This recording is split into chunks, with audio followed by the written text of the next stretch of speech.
I'm ready. Hold on. 3, 2, 1. Welcome in Life in the Red podcast. I'm Chris. There's Parker. There's Steve. It's 3:16 p.m. here Wednesday, April 6, 2022. We got a new sponsor for the podcast this week. How about that? We're brought to you by Ernie's in Ceresco, your family-owned total home furnishing store since 1946.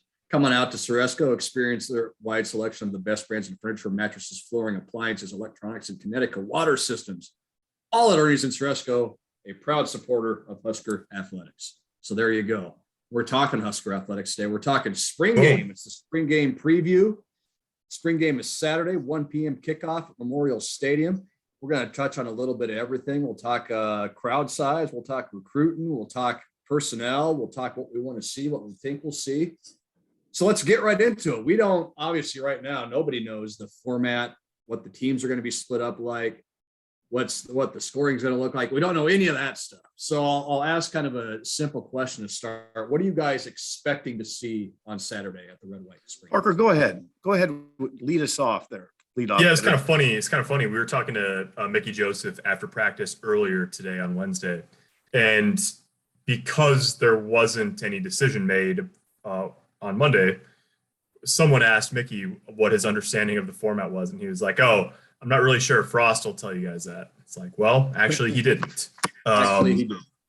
They didn't know earlier this week. So, I think generally speaking, what I'm expecting is for it to look a lot like a practice. Now, it's obviously probably going to be lighter on the individual stuff and all of that because they're in the stadium on the field and there's going to be, 50,000 people there or whatever. But it's not probably, at least for us on Monday, didn't make it sound like it was likely to be a true red versus white, 1s and 2s versus 3s and 4s or anything like that. It's probably going to be a little bit more segmented than that, just offense against defense. And that, so within that, I think you're just probably looking at a lot of reps, some of it will be 1s versus 1s. I don't know how much live tackling there'll be. You'd like to say as an observer that it'd be fun to see some among the top groups. We didn't get that last year. Remember last year, the starters it was just two-hand touch basically.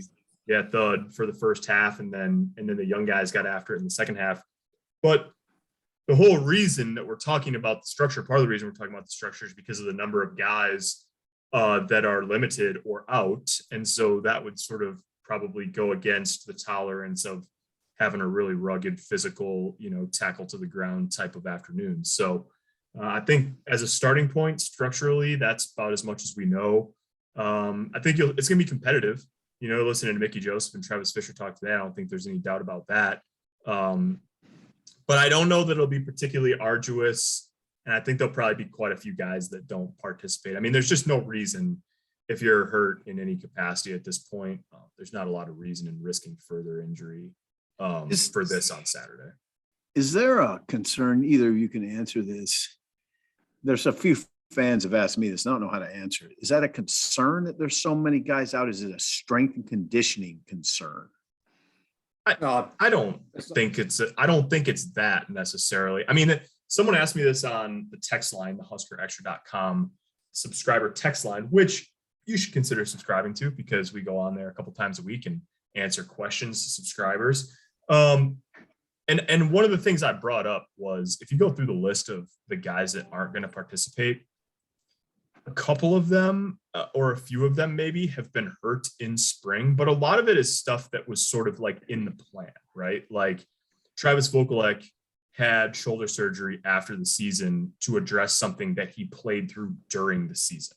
Mm-hmm. Casey Rogers injured his knee and it cost him 5 games, and then he aggravated that injury and he had surgery after the season. Javen Wright has been dealing with blood clots for several months. Gabe Ervin is a big chunk of the way through recovering, and Teddy Prohaska as well, through knee injuries that they suffered during the season. Like it's not like they showed up and in the first 2 weeks of spring ball, 25 guys went down with injuries. Luke Reimer, same thing. Garrett Snodgrass, same thing.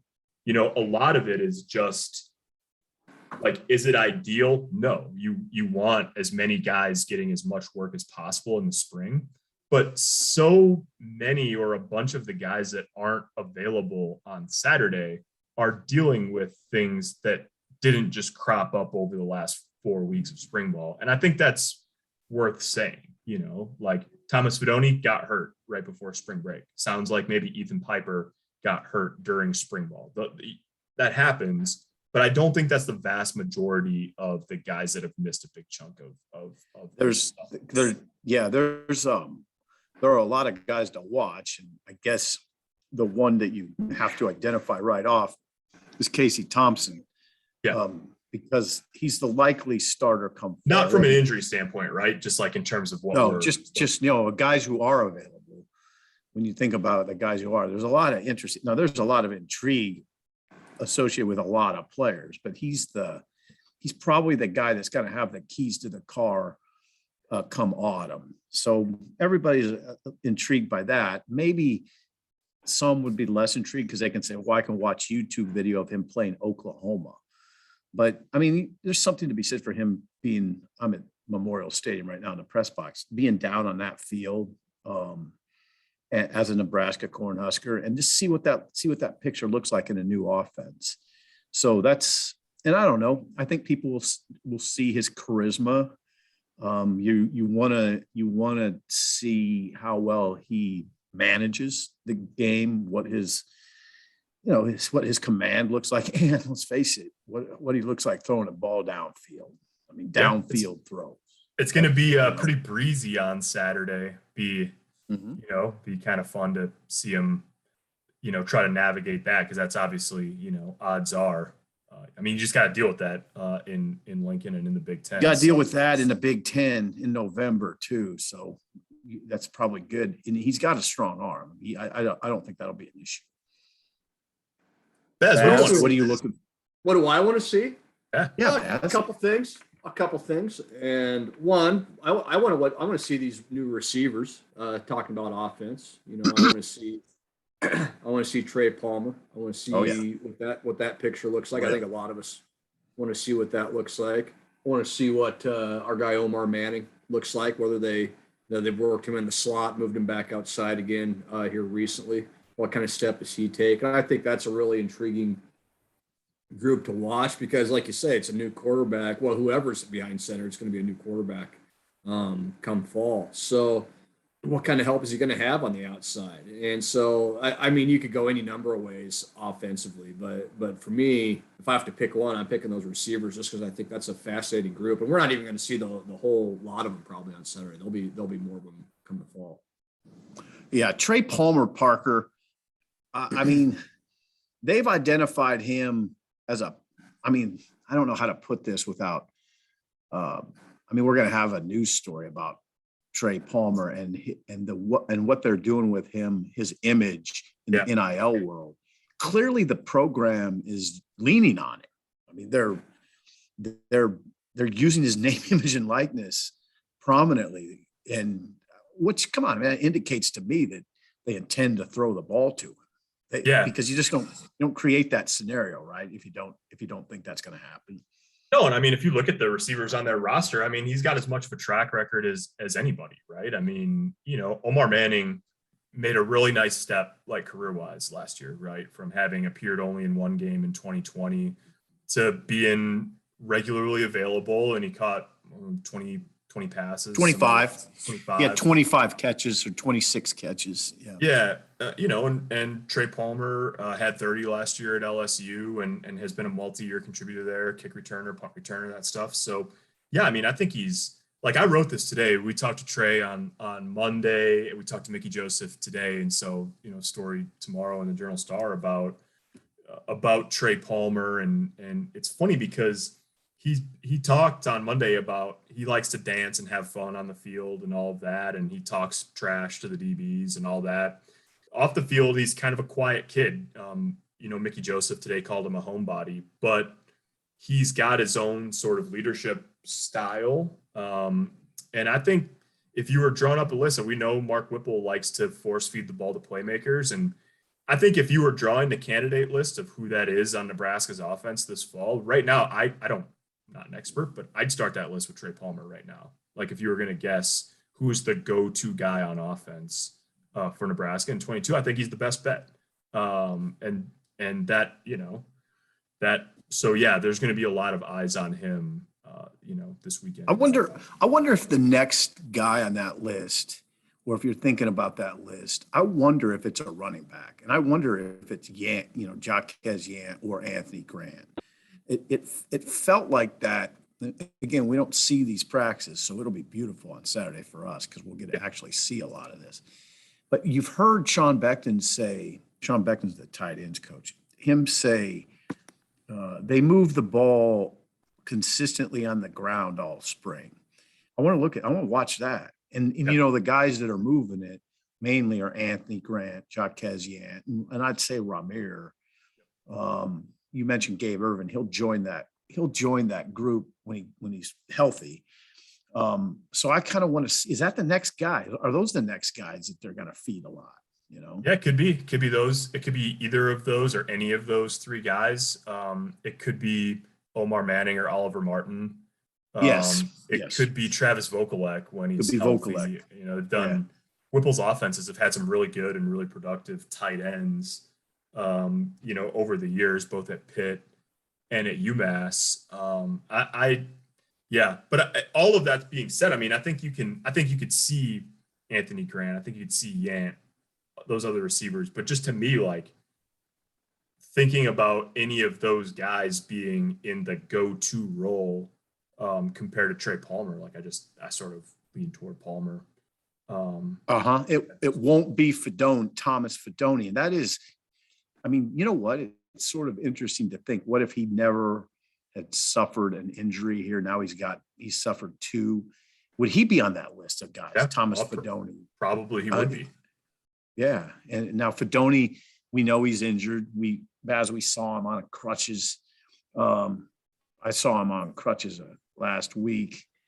Left knee. It looks like a long-term injury. We've heard it's probably a long-term injury, although we've not heard that officially from Scott Frost. Yeah, it was last April, a year ago, around now, actually, late. I guess it was later in April, and it was the left knee that he injured the first time around. So any sort of, I don't want to call it a aggravation or a re-injury because we don't know exactly what it is, but a second injury to the same knee is, I'm sure that adds layers of complexity to the conversation. Yeah. Okay. Should we talk what we want to see on defense? We hit the offensive side. Yes. Pretty hard. Unless there's some other couple cleanup things, Baz, on offense. Trent Hickson looks like he's atop the depth chart at center, which is one of the key critical positions that you'll look at on this team going forward. That could change if they decide in the fall that Turner Corcoran they want to give a try at center. I don't know. We don't know that. But Corcoran hasn't practiced this spring. So Hickson, I imagine when we watch the ones come out, Hickson will be their starting center. Yeah, I think you're right. If you're talking about things you're interested in seeing, I just think I want to see, and that Frost has said pretty flatly that they've moved offensive linemen around a lot this spring. But I just want to see what's it look like at the start? Who's are Hunter Anthony and Kevin Williams playing next to each other? Is Henry Latovsky in there? Who's playing at the tackle spots? What different combinations do they try? That's the kind of stuff that for me, I find that stuff really interesting. And even if you don't, there's enough in flux that I don't think you'll look at the starting five and go, oh, that's definitely who's going to be playing against Illinois. But I just find it interesting if they roll Kevin Williams through three different positions, or if Brock Bando plays on both sides of the line of scrimmage or whatever. That's a picture that's always worth tracking reps. Yeah.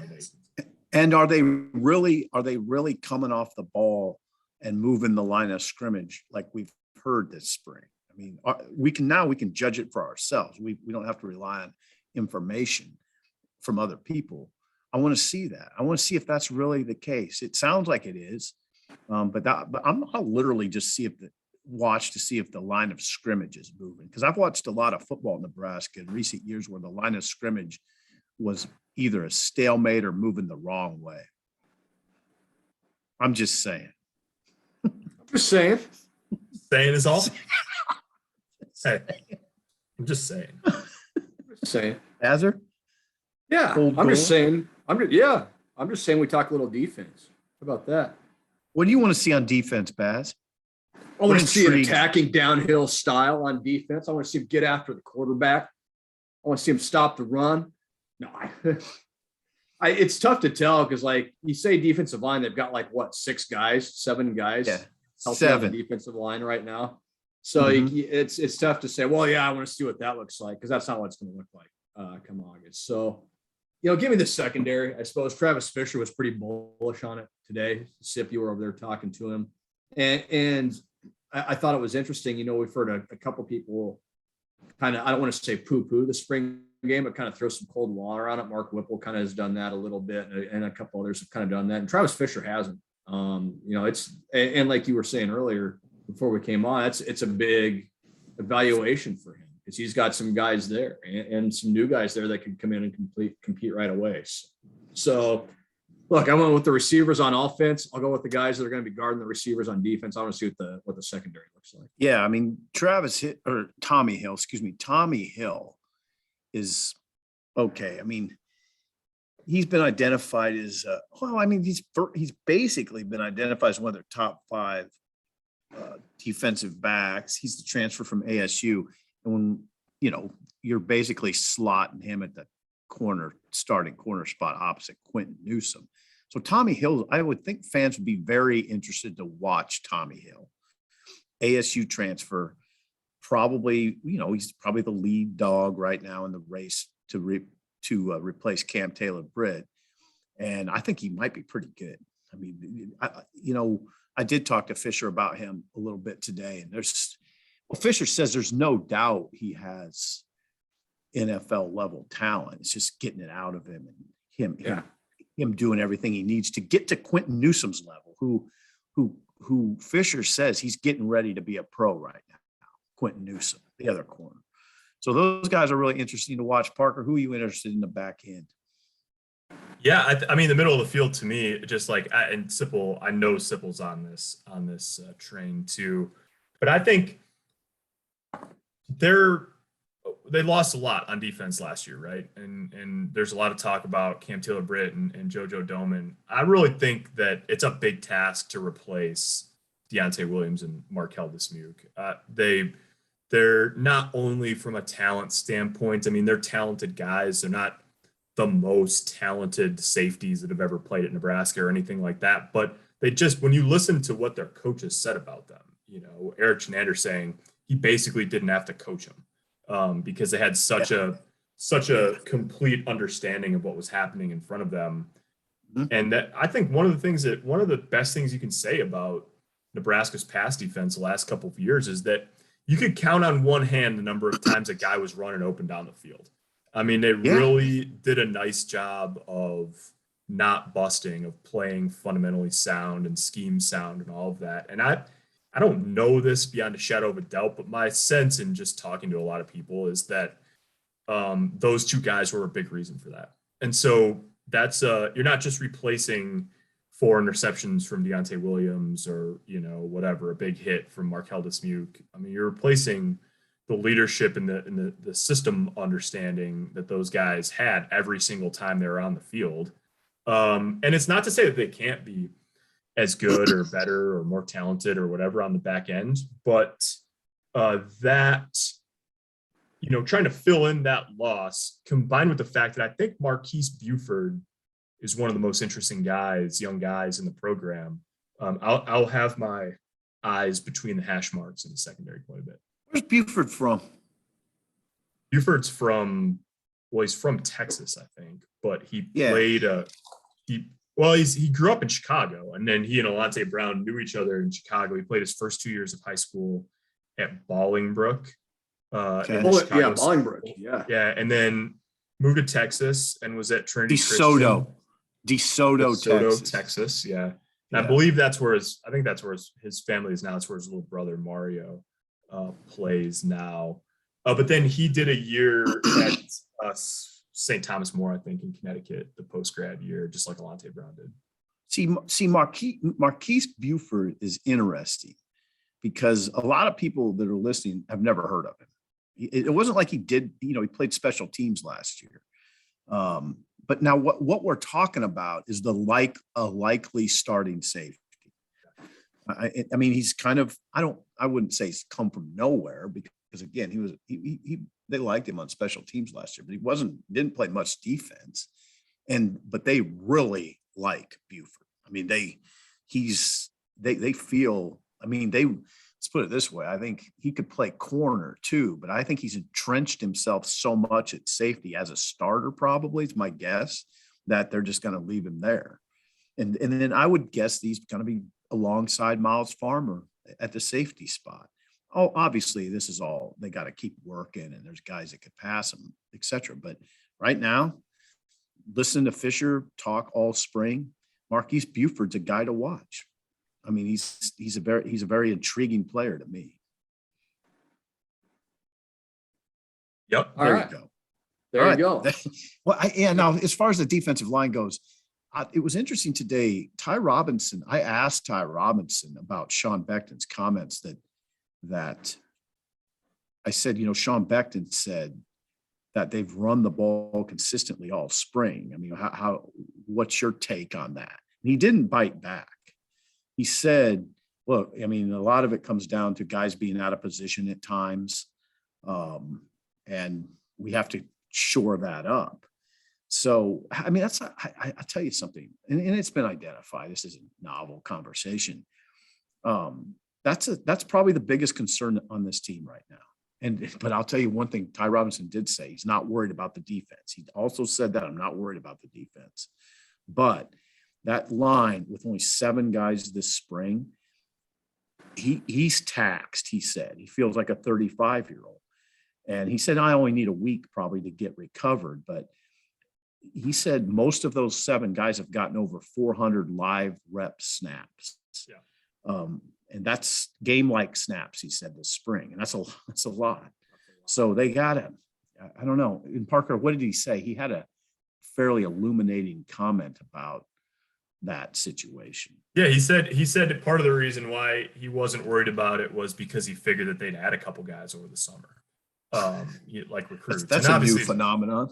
Yeah, I know. Yeah, it's like, well, yeah, and that's going to be portal. We'll talk about Ochaun Mathis in a couple minutes, but I think they're going to get Casey Rogers back this summer, and that obviously will help. He's been out this spring rehabbing from a knee injury, but if you're looking for players to watch on Saturday, interesting guys to watch, I think obviously if you were to say the starting DNs or outside linebackers, however you want to sort of quantify them, right now, probably Garrett Nelson and Caleb Tanner, but the 2 guys behind them, Blaise Gunnerson and Jamori Butler, are young guys that have a lot of football in front of them, and guys that physically, I mean, Blaise Gunnerson essentially looks like a 4-3 defensive end. He looks like an Iowa defensive end, basically 6'6", 270 or something like that. And so those are guys that, they're not going to, Blaise Gunnerson's not going to be playing 3 technique defensive tackle. But if you want to talk about building depth on the defensive front line, obviously Nash Hutmacher and Masai Newsome are important in that conversation. The transfer portal is important in that conversation. But I think that when you're talking about the edge and playing on the line of scrimmage, those 2 guys as well, Gunnerson and Butler, those will be guys to sort of watch and just try to get a feel for, maybe where they're at. I mean, Blaise Gunnerson played 30 snaps against Wisconsin last fall when Tanner went down. So those guys are going to be counting on this fall. Yeah, and you're watching. I think people will really be interested to watch Nash Hutmacher in the middle of the defense. I mean, he's got to be counted on. And then there's just that whole slew of young guys in the interior that people are not really familiar with. They might be familiar with their names like me, but I haven't seen Ruquan Buckley and Jalen Weaver and Marquise Black. Who else is in that group? Well, even Colton Feist, Yeah, Colton Feist and Mosai Newsome. Those are all names that you read and we keep typing, but I don't know what they're all about. I want to see them. I want to see what that looks like. Yeah. Yeah. It's kind of an underrated, fascinating part of Saturday, I think, is what that group looks like. Should we just real quickly touch on special teams? I think we all kind of think the same thing there. Yeah, go ahead, Bass. Well, I think, Go ahead. and it'll depend on the format too. We may not learn a whole lot, but what does Brian Buschini look like punting the ball? You know, Yeah. what kind of guys are they running out there on special teams? You know, are they putting starters, first stringers out there? Who's your returners? You know, what does that picture look like? So, and I don't mean to gloss over it because it's obviously very important. It's important enough that Scott Frost hired a special teams coordinator in the offseason, Bill Bush. So just what does that look like now with Bill Bush kind of running the show, and maybe what does the personnel look like, and what kind of how do they perform under the lights when that comes time? Well, here's the thing. The thing I would add to that, Baz, is often in spring games, special teams gets glossed over. I don't think it would be a good idea. Okay, now I don't know. I've gotten opinionated in my old age, and appearances are important, even though that's not always I don't abide by that myself. But the appearances mean what I'm talking about is this. They better work. I'd like to think they're going to work on it in front of the 50,000 people that are going to be here and show that level of commitment to it. Don't gloss over it. I hope that's not the tack Frost takes. I hope the tack he takes is, we're going to work on it. We'll show 20 minutes of it. If we're not in a live game setting, we're still going to work on it. I think it would be a bad look if we walk out of here this is just me, but I believe this. If we walk out of here on Saturday and say, they never worked on special teams. I don't know if that would be good right now because of the ongoing conversation about it. No, totally agree. They've got to be serious about it. I agree with you too. I think they will be. We'll have to wait and see, of course. And again, it might come down to format and everything else. But yeah, I get that. I mean, but if it comes down to format, make sure it's part of the format. Yeah, totally agree. All right. Well, you mentioned it, Sid. Probably about 50,000. Going to be in the stands on Saturday. That might end up being as many as any team in the country gets for their spring game. For Nebraska, that's going to be a low number compared to what it was. At Frost's first couple of years, it was up over 80,000. It's been up over 85,000 in several years previous to the COVID pandemic. So I'll throw this one to you guys too. What do we think about that? What do we think about 50,000 on Saturday? Which, when you think about it, is still a ridiculous number to come watch a practice, but it's just different here, right? Like, it's just different when you say there's only going to be 50,000 in the stand on Saturday. It's a strange conversation. I mean, I'll give you for instance, Michigan was on Michigan's spring game was on TV last weekend. They didn't, it looked like less than 5,000 people, 5,000. Michigan coming off an appearance in the college football playoff, Michigan coming off a Big Ten title. I mean, and they had Spike Lee there, and they had Colin Kaepernick throwing passes, and there was nobody in the stands. So it's a very strange conversation. And then here there's some level of debate about, man, is 50,000, is that sort of a letdown crowd? I mean, it's odd. It's sort of odd here, it's not, but I'll tell you something. I'm an older guy.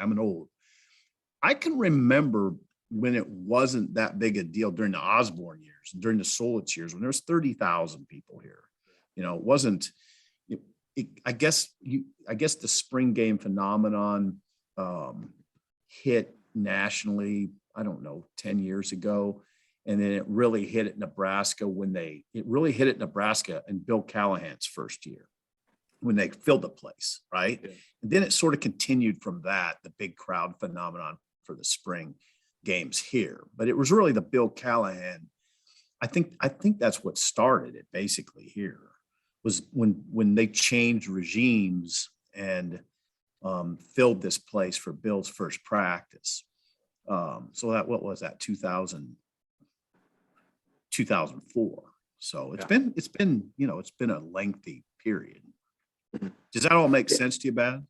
Yeah, no, it does. And you mentioned something I was going to mention too. Back when this thing was was humming and cooking. It wasn't 50,000, 80,000 or whatever. It was 30. It was 30,000. It was 25,000. It was 35,000. You know, and back then, again, you have to compare us. Back then, that was a crazy crowd for a spring game. You know, back then, and now if they put 30,000 in the stadium on Saturday, people would be thinking the sky was falling. It's just the way that thing has changed. So yeah, I guess I don't see it as a huge deal. At the end of the day, it's the spring game, it's a practice, and there's plenty of stuff going on. And if they're going to put 50,000 in there for a team coming off a 3-9 season, that probably says more than you know if they put 80,000 in there. Parker?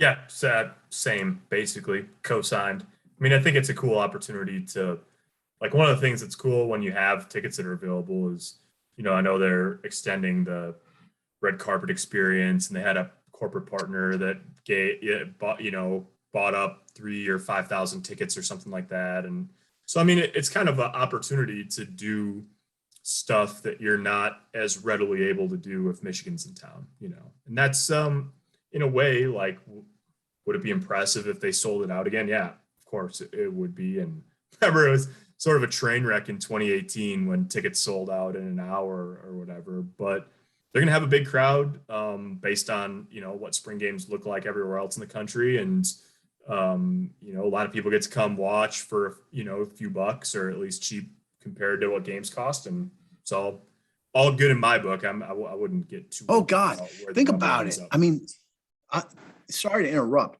I'm jacked. Like I'm strangely excited for it because we haven't seen anything this spring. Yeah, it's fun. Like it's fun just to have the crowd and have the energy and all that sort of stuff in the spring.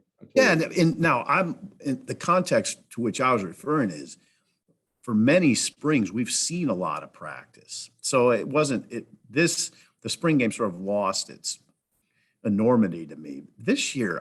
We haven't seen anything because, you know, Frost made all the coaching changes and he's playing it close to the vest that way.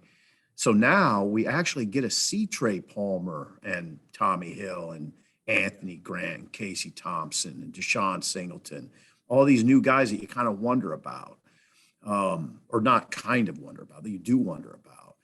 And what, you know, the new coaching staff, how that looks to you. You can size it up a little bit at least. So we haven't seen it. So now we finally do. I mean, it'll probably go really fast. It'll seem like it goes really fast. So don't talk to me when we're in the press box. I want to be absolutely not. Don't blink. Don't blink or you'll miss it. Don't talk. I put my headphones in the second I walk into the press box. I'm not taking them out until I'm done. Is that what you're doing? That's what I'm gonna flick paper footballs at you every time there's like a third down or something. Hey Steve, that's good. That'd be good for my. Steve. They'll test me. I need to be tested. You need to. No, you've been tested plenty in your lifetime. You don't need to be tested from here on in, Sip. Let's be honest. From here on in, all right. I like here on in. Yeah. Next 10. The real question is what's going to happen. What's going to happen if Tiger makes the cut and is teeing off on 7 as they kick on Saturday. As you tweeted the other day, Parker, I'm going to be chain smoking in the press box if that happens. I'm just going to have a pack of Marlboro Reds sitting right next. It's going to be like the 50s all over again.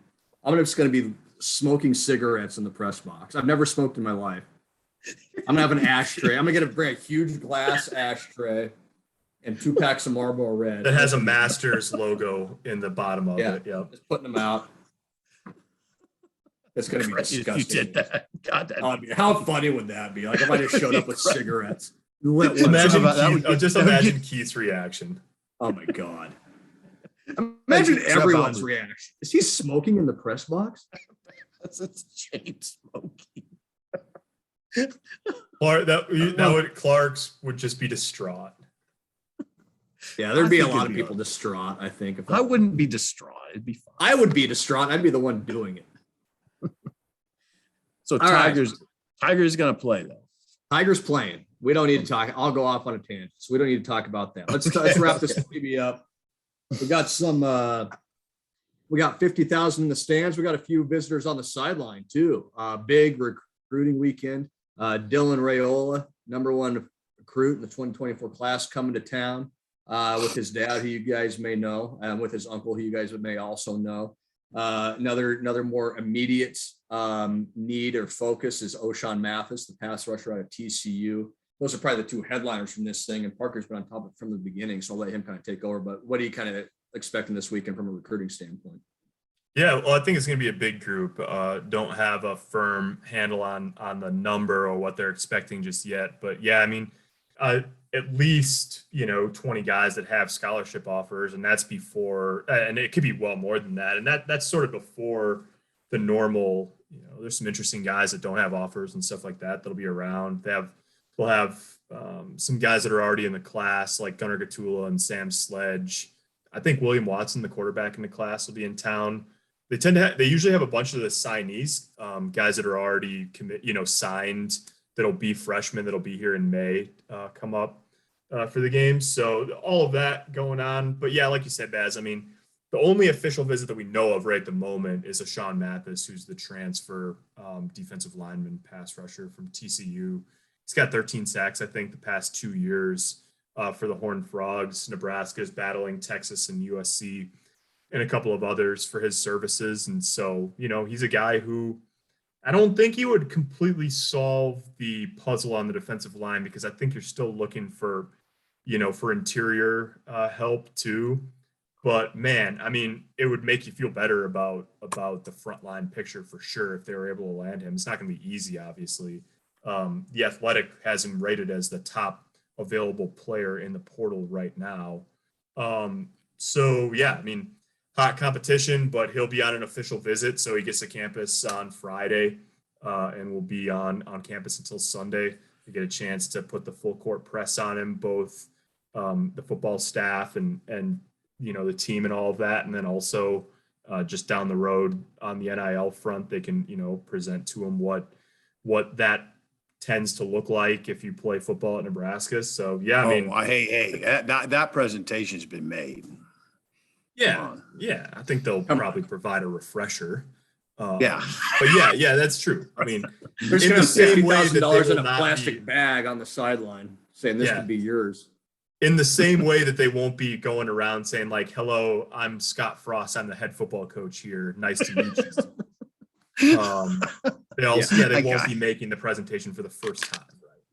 Yeah. Now, when we talk about NIL presentations, and people are interested in this stuff, we can safely say he's a strong six figures is what we're talking about with Ochaun Mathis, and that would be a strong six figures for 6 months of work, ideally for him. Yeah. Because if it works out well for Ochaun Mathis, he plays here for a season and then is off to the NFL. It's just the way of the world. Like it's fascinating, right? I mean, you saw in the Athletic a few weeks ago the $8 million for a 5-star quarterback in the 23 class, which I bet you that Dylan Raiola noticed something like that. But it is fascinating. I mean, like, look, if Ochaun Mathis, like, if he eventually picks Texas or something, goes there, like, you could say, hey, I mean, Nebraska made him a really strong offer. Nebraska's infrastructure around the program made him a Will Wade strong ass offer, and that's just sort of like, that's where college football recruiting is at this point. Yep. He's got a lot of leverage. He's got a lot of leverage. God, he's got life. What is life if not leverage? Sipple. Life is all about leverage. So there you go. Life is all about the spring game on Saturday. We just covered it all for you from top to bottom. Any other tidbits or nuggets you guys want to get in before we get out of here? Well, you talked to Dom Raiola, Sipple. What did he say about where Dylan's recruitment is at this point? Well, he used the P word. It's a process. I would say that what I hope people understand about, well, Dominic said, now this is going to be Dylan's decision, but Dylan understands. I hope people understand this. Dominic loves it here. I mean, he is, not everybody has the same affinity for their alma mater. Dominic has a strong affinity for his alma mater. And of course, Dylan has grown up with that. And now his uncle is here. And they're it's a tight family. So that was, he didn't necessarily talk about that, but I always want to make sure I include that in this conversation. Dom has his name right over there, under the scoreboard as one of the All-Americans, and he's very proud of that. I mean, that kind of stuff means a lot to Dominic. So it means a lot to his son. I did ask Dominic, and I thought this was interesting. How do you keep this from being overwhelming? I mean, they were at Ohio State. Was it Ohio State last week? He's the priority recruit for Georgia. He's the priority quarterback for Lincoln Riley. I mean, Alabama's offered him a scholarship. He's a priority for all these mega programs. Now, how does Dom keep it from being overwhelming? He said, we start every day with a daily devotional. And I ask him, how are your grades? And are you being a good brother and a good son? Are you doing the little things around here, taking out the trash, helping your mom? Because if he's doing all that, then the other stuff will be fine. If we just keep it at that, then he'll be fine. So it's interesting. I don't know. It'd be Dominic's son is the #1 rated recruit in the country for the class of 2024. Yeah, it's pretty wild. Seems like a big deal. Yeah, and here he is now. Yeah, he's going to be walking around that field on Saturday, and that's it's a pretty big deal in itself for Nebraska that kid's here. Wow, I can't imagine. That's just like a totally foreign world to me. Like, I can't imagine having a child that's the #1. Well, and a child that could command easily $1 million in a year. Yeah. This time next year, his NIL package could exceed $1 million fairly easily. I wonder how much that matters, though, with Dom playing in the NFL for several years. And I'm sure it means a lot, and maybe it means a lot, maybe it doesn't. But I wonder if that changes at all, just with the fact that Dom had such a long. I asked Dom about it, and I did not include it in the story. Dom characterizes, we know that's kind of now part of the world, and that's going to happen. But that the way he characterizes is that that'll take care of itself. I mean, that's not a big concern of ours. That's what I was going to say is he's going to be extremely marketable and extremely, he's going to have really, the NIL stuff is going to happen for him regardless of where he goes. Now, it's not to say it won't be a factor, but it probably becomes less of a factor, especially as more and more schools get operational and are up to speed, and given the amount of money and resources that most of the places that he's going to consider going. I mean, there might be differences in the totals that you're talking about from school to school, but it's going to be substantial and part of the equation wherever he ends up going. Yeah, for sure. Interesting times we live in. All right, guys. Appreciate everyone tuning in. Again, Life in the Red podcast. Brought to you by Ernie's in Ceresco, your family-owned total home furnishing store since 1946. Come experience Ernie's wide selection of the best brands in furniture, mattresses, flooring, appliances, electronics, and Connecticut water systems. It's all at Ernie's in Ceresco, a proud supporter of Husker Athletics. We thank you guys for tuning in. We'll have wall-to-wall coverage from the spring game on Saturday. Make sure you're checking out journalstar.com, huskerextra.com, and until next week, we'll talk to you soon.